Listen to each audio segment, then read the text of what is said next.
Baghari. Ngayon class, alam niyo ba kung ilang kulay ang mayroon sa baghari? Ilang kulay ang mayroon sa baghari?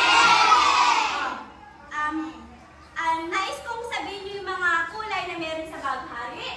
Subukan mo nga, Angel. Magbigay ka ng isa. Red, ano pa? Princess, magaling. Ano pa, Princess? Violet, very good. Ano pa? Francine? Blue, ano pa? Red? Red, ano pa? Blue? Yellow? Eliza? Orange and green and ano yung last? Indigo. Ngayon mga bata, naintindihan nyo na ba ang mga natural na bagay na makikita natin sa kalangitan tuwing umaga? Yes, Ngayon naman, dumako tayo sa mga natural na bagay na nakikita natin sa gabi. Una ay ang buwan. Sino gusto magbasa? Yun, Ruel, pakibasa nga na.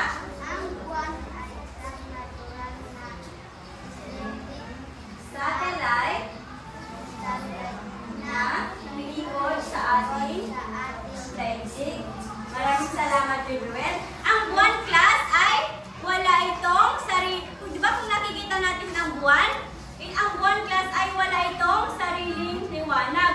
Ang nakikita natin liwanag ng buwan, class, ay reflection lamang ng araw. Class, may tanong ako sa inyo. Maaari ba tayong tumira sa buwan, class? Hindi po.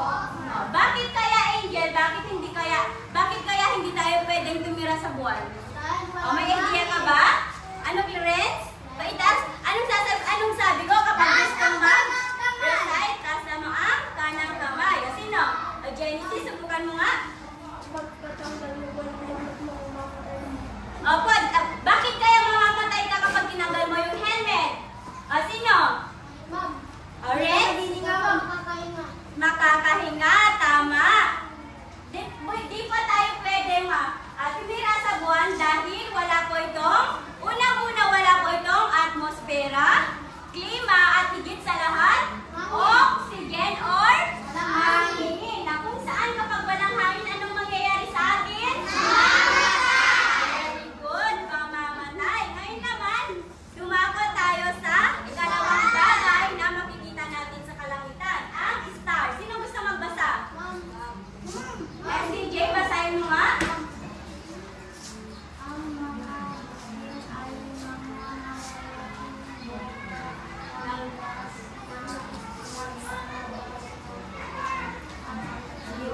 Maraming salamat, CJ. Ang star, class, ay katulad ng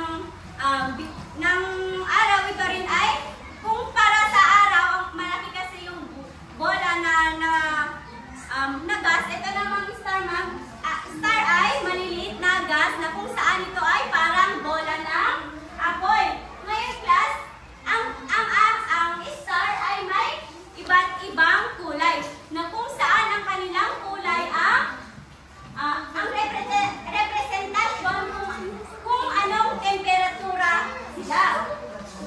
Tukuyin natin ang iba't ibang kulay ng star. Una ay ang pula.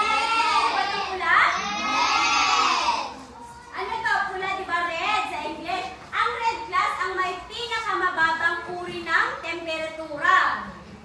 Pangalawa naman itong yellow at orange ang may mainit na temperatura.